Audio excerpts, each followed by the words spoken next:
Top 10 People Who Changed the World by Breaking the Rules. Jesus Christ.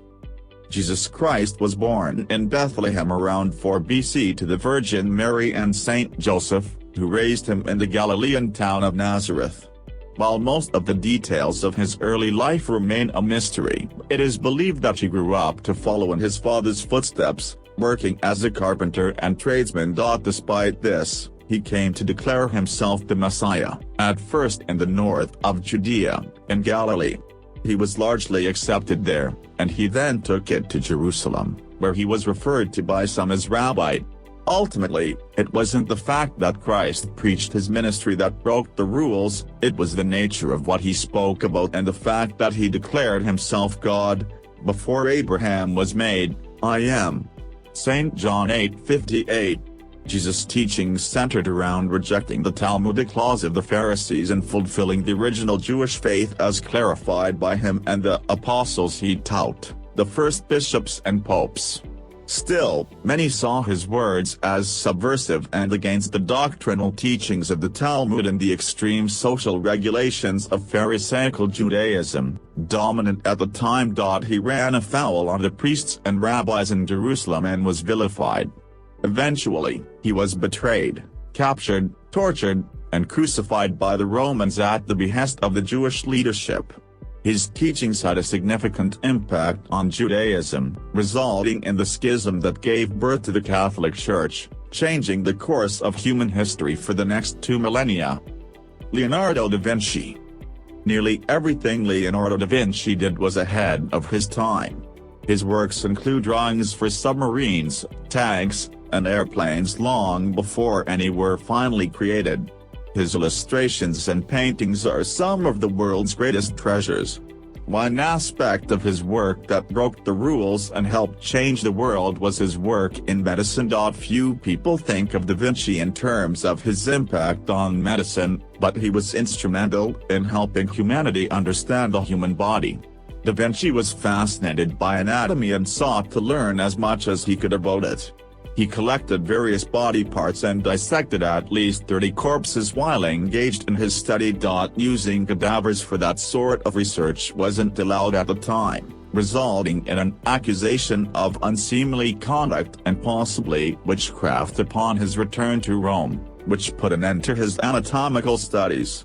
His work remained unpublished and wasn't discovered for centuries. Da Vinci's anatomical studies confirmed that the heart was the center of the blood system, instead of the liver. His work helped further influence 19th and 20th century medical practices. His anatomical illustrations were so accurate that they helped guide a cadaver dissection 500 years after completing them. Susan B. Anthony. Susan B. Anthony was committed to social equality throughout her entire life. Most people think of her as one of the initial leaders of the suffrage movement, but her work towards equality began with a different cause.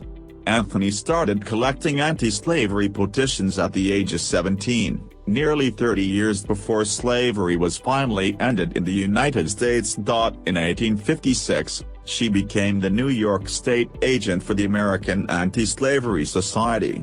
She collected hundreds of thousands of signatures in support of the abolitionist movement. She founded the Women's Loyal National League and initiated the American Equal Rights Association the year after slavery came to an end. Her work in the suffrage movement intensified throughout the 1860s, but it wasn't until 1872 that she broke a rather important rule. Anthony voted in Rochester, New York, and was subsequently convinced in a widely publicized trial. Anthony steadfastly refused to pay the fine for her criminal activity but faced no further punitive action. Anthony's lifelong commitment to activism pushed for crucial social change.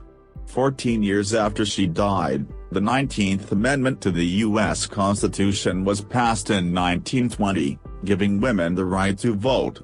It is colloquially known as the Susan B. Anthony Amendment. Dr. Martin Luther King Jr.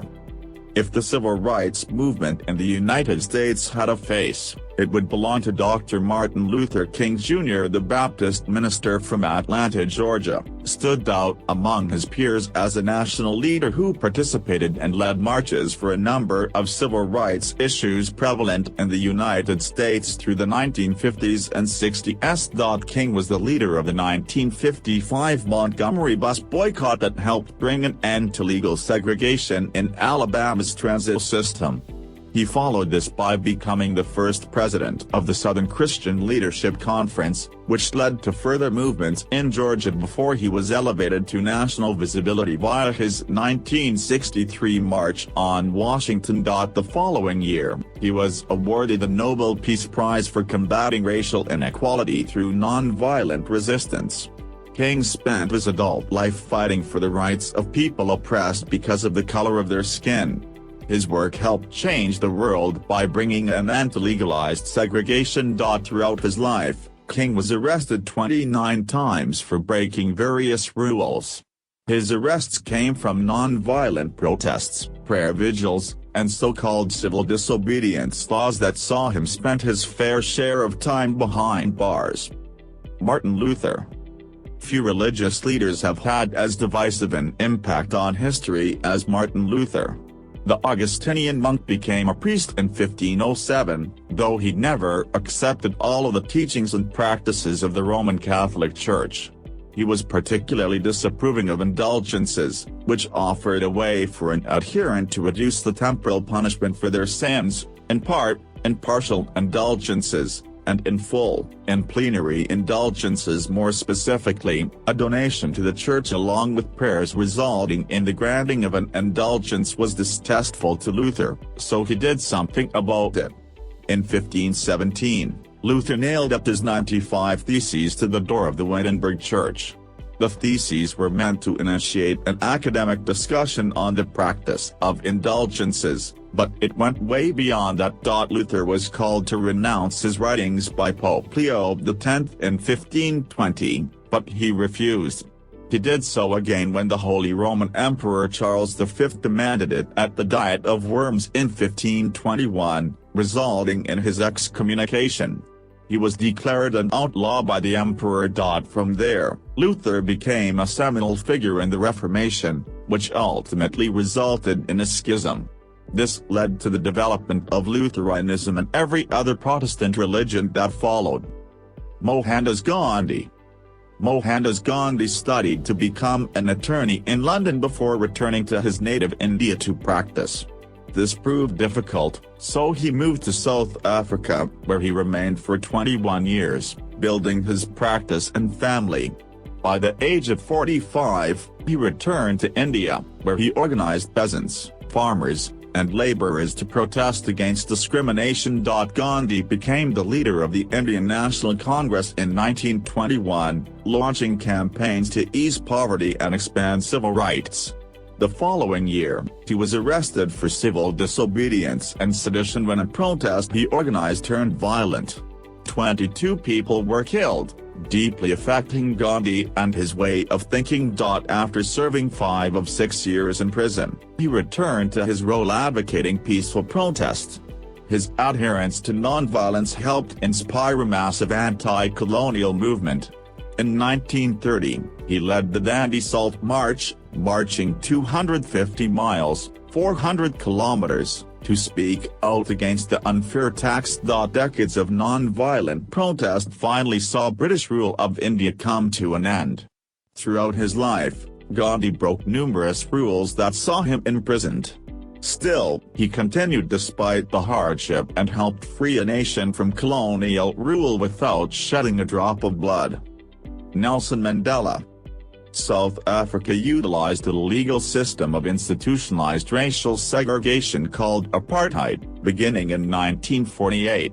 The system was put in place to guarantee the nation's politics, social structures, and economy all favored the minority white population. Apartheid was widely despised by the majority black population, but it was challenging to overcome.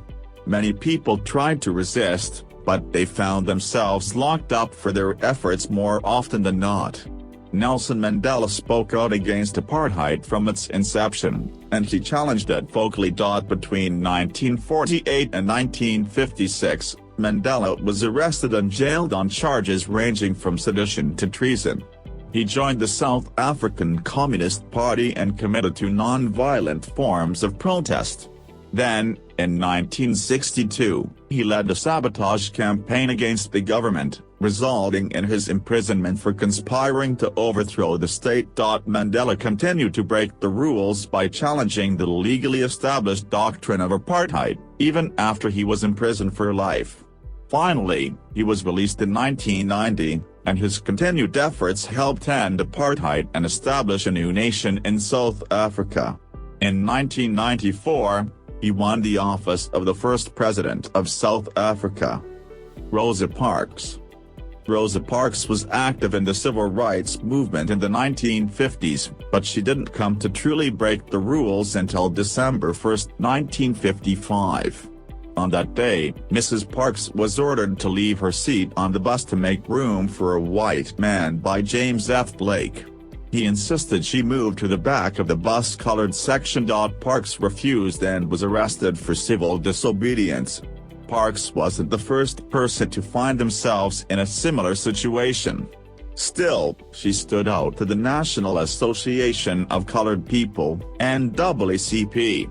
The organization rallied behind Parks' challenge to her arrest, which led to the Montgomery bus boycott. The 381-day boycott of the Montgomery bus system put intense pressure on the city, and the event helped galvanize the people into further action.